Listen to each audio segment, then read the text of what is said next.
Hey guys, it's Drac, and today I'm bringing you an exciting review of the Nerf Zombie Strike Crosscut. Now, I got to play with this prototype when I was up at Hasbro's HQ, and at the time it was essentially half of a split strike, and it looks like not much has changed. We still have split strike style priming, 2 barrels with a smart AR, and of course our fun buzzsaw spinning saw blade, which is pretty aggressive, doing the serrations forward so that you can really gut a zombie with it. So we have 4 darts included in the package, which is nice. That's twice the ammunition that the blaster holds and fires. Mission, cut a path to freedom, literally, because you have a foam saw for cutting things. Alright, and then location for tight spaces. Results should be messy. So let's get it out of the package. Let's see how it performs, how comfortable it is. Looks like the glorious, and by glorious I mean atrocious, return of the cloth wrap. I can kind of see that from where I'm at right now. Get a lot of questions about the knives that I use in my unboxing videos. This is a CRKT Mai Tai. It is the anodized blade with serrations. The serrations are great for unboxings. Hey, the darts are just hidden down here. So that was super short and sweet. I assume that this will be getting the same sort of performance as the split strike. I doubt that they have re-geared or retooled the internals significantly, and probably using a similar style spring. So let's load it up. Here's the real question: can we spin this? Now, can we go for spinception? Can we spin it while it's spinning? No? Alright, we'll try one more time. No, man, it really stops spinning very quickly once you start rotating it. I think that's because the disc here is on a weird axis, and if you tilt it, it pushes up against the shell, and of course, with any sort of friction on the shell, it just isn't moving at all. But it's a fun gimmick, I think. A lot of people are going to review this blaster and say that they hate this because they don't like the gimmick. I want to point out that I am well aware that, like, Nerf blasters are for children, and while some blasters are designed with performance in mind, this is clearly a gimmick blaster from the get-go. If you wanted the performance, you would just buy a split strike, which is, of course, 2 of these blasters put together without the saw blade. So giving up half the blaster, you get the saw blade gimmick. So firing, it's an excellent shot at about 40 feet, and then at about 35 stopped by the fence. Let's fire 2 more, why not? Then we'll fire some of our weirder ammunition that we brought with us, or darts if you want to get weird with my lingo. Yeah, an excellent 40-foot flat shot. Let's fire angled. Well, that's a little unsettling that a lot of these smart ARs recently have been having troubles where they're overpowering their second shot. I had this issue with the Triad and the Dual Strike as well. Angled shots of about 55. So I'm comfortable saying that this is an excellent blaster. It's doing exactly what the blaster half should be doing, which is giving you 1 shot, and then with the Couche Dart it seems to be staying put.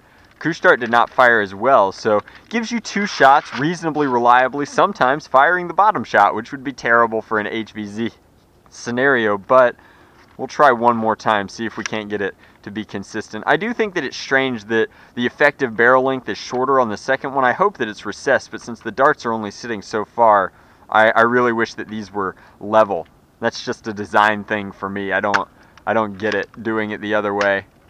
And then, yeah, it overfired, so the bottom one wasn't engaging its AR. That's a little weird. I don't like the AR system when it hiccups like that, but other than that minor design, or that minor inconsistency in the performance is very good from a pistol standpoint.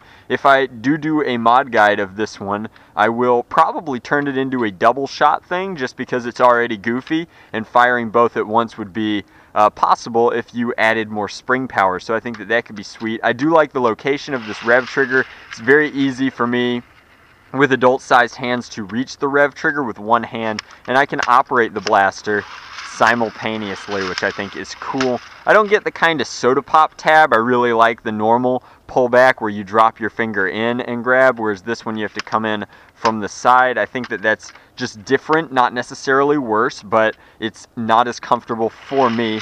I like the saw blade. I think that the saw blade in general is pretty safe. If you're looking at this for children, Like that is the thinnest part of my body and no real issues. If I get it really going, you can't actually accelerate it with multiple spins. It's not like the old school Super Soaker. Just not a lot of heat coming off of this one. I think that with the soft Nerf foam, you'd be far more likely to break these fins off on anything hard before you ever did any damage to a person or animal with them. Not that you should be swinging this around trying to hit people, like you're just as likely to hit them with the barrels. So do not use this as a melee weapon. It would never be allowed as a melee weapon at any of my Nerf wars or any Nerf war in the SENC, certainly, but I would not recommend attacking people with this. I do think that it's fun. It's going to be fun to see how the prop makers just go wild with this as soon as they paint the cross-cut saw blade and take like a couple of teeth out. This is going to be a very LARP-tastic blaster, I think. So I like the blaster. I think that it's fine. This is very strange that this is hollow on this side. It might just be an error with my model, but that's cheap for Nerf. Like, Nerf normally has much better design ergonomics to it. The cloth wrap has been reduced in its overall texturing, so it's not that bad. It certainly beats having a fully skeleton handle,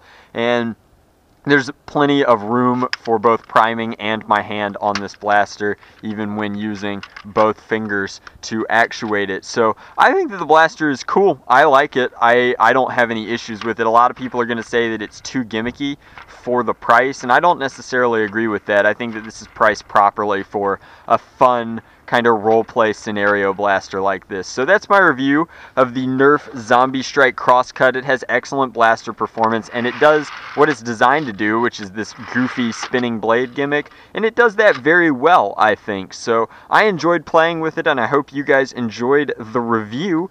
But if you want to pick one up of your very own, they are available on Amazon in the description box below. If you'd like me to modify this blaster, I'd be happy to do it. Just give me that feedback in the comments, since I have a lot of blasters right now and I'm trying to decide which mod guide to perform next. So thank you very much for your viewership and have a wonderful holiday season.